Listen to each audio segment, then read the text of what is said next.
Okay, so this is what you all need to remember for your chapter 10. So, first thing is to evaluate limits using a graph. So here you have to remember they have to converge, they have to be at one single point. So here they're asking me to look at x is equal to 5, which I know this is really hard to see on this paper, but it's happening right here. Okay, and I see that there's a big gap in here. Okay, since it's telling me at 5, well, since at the negative side over here, my limit is, this is a positive 5, and down here, this is on the positive side, it's negative 5. This one, the limit does not exist. Okay, so here again, they're asking me the limit at 5. So I'm looking at 5, and again, I know it's hard to read, but this is at the x equals 5. So here I can see that it's coming to a single point, and here I know it's very small, but it's converging at negative 1/2. So it's a single point. Not over here, this was 2 points, like it was a big gap, so that's why it doesn't exist. But here, because it's 1 point, it is, and it's at y equals negative 1/2. Here it's at x equals negative 4. So again, I'm looking at the y value here. It is coming to a single point, so it has a limit, and it is at x is equal to, excuse me, y is equal to 5. Excuse me. And again, over here, guys, you see how it's just going up and down, up and down, up and down. I can't really see the numbers happening here at 1. So this is also does not exist.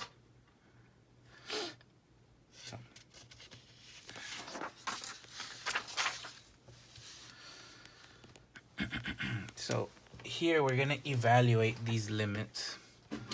And we went through a bunch of different techniques for these. First and foremost, you have to try direct substitution. So, and again, I know this is a little hard to read, but this is asking as x approaches 1, what's my limit? So all I'm going to do first is plug it in, see if it works. If the denominator does not equal 0, do direct substitution. Just plug in the number. So here, if I plugged in the bottom, it's going to be 1 plus 2 on the bottom, which equals 3. So direct substitution works here. So we're going to continue here. There's a negative in the front of it. So this is negative 1 plus 2, and then this is going to be 1 squared, oops, minus 1 minus 6. Okay, again, I'm just plugging in a 1 for x. So this is 1 minus 1 minus 6 over 3. So these will cancel, left with negative 6 over 3, which is negative 2, so it just equals positive 2. So again, check first. Can you use direct substitution? Here, okay, the limit as x approaches 2. So if I plug 2 in here, remember, check the denominator first. 2 minus 1 minus 1. So 2 minus 1 is square root of 1 minus 1. Square root of 1 is just 1 minus 1. It equals 0 on the bottom. So this is undefined. That means that I cannot just use direct substitution. I have to do something else. So what we discussed in class before is you're going to take this bottom part. So I'm going to write the whole thing over here.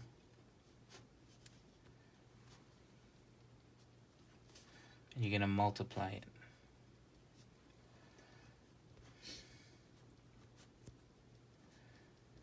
But the difference is, instead of putting a minus 1, you put the plus 1. Okay, so if I multiply, if I do a rainbow method here, x minus 1 times x minus 1 is x minus 1. X minus 1 times 1 is plus x minus 1. negative 1 times square root of x minus 1 is negative x minus 1, and negative 1 times positive 1 is negative 1. So what you should see is that, one, these cancel, and then negative 1 and negative 1, these will combine. So this is going to end up being x minus 2. Okay, so this is just the bottom part right here that I solved for. So altogether,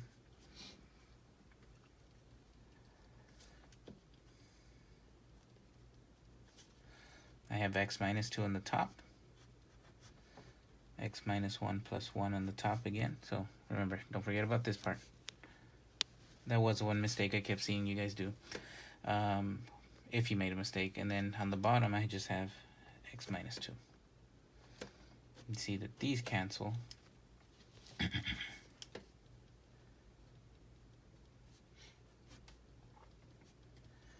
Okay, and so now I'm going to plug this number back in.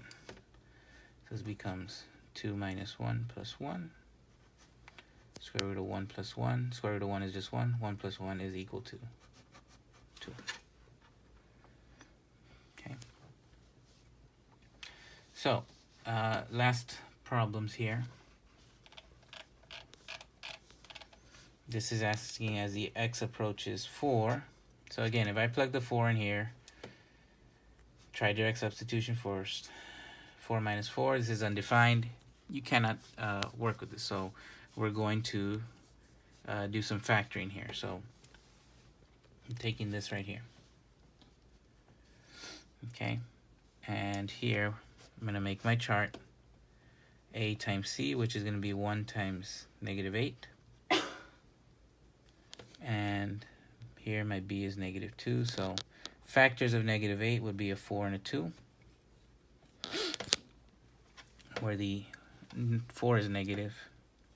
So my factors for the top, x minus 4 and x plus 2. Okay, put the x minus 4. So here I can see these will cancel. So I'm left with this right here. Plug the 4 now in. So 4 plus 2, which equals 6. That's my answer. And probably the easiest one here, guys, this is as my limit as I go to infinity. So remember, you're just looking for the biggest degree. So here the biggest degree is a 2 on the top, and the coefficient with it is a 3. Here the coefficient with the 2 is a 1, so it's just 3 divided by 1, which equals 3. Okay, so that's the chapter 10 review, guys, and just keep your eye out for the other videos.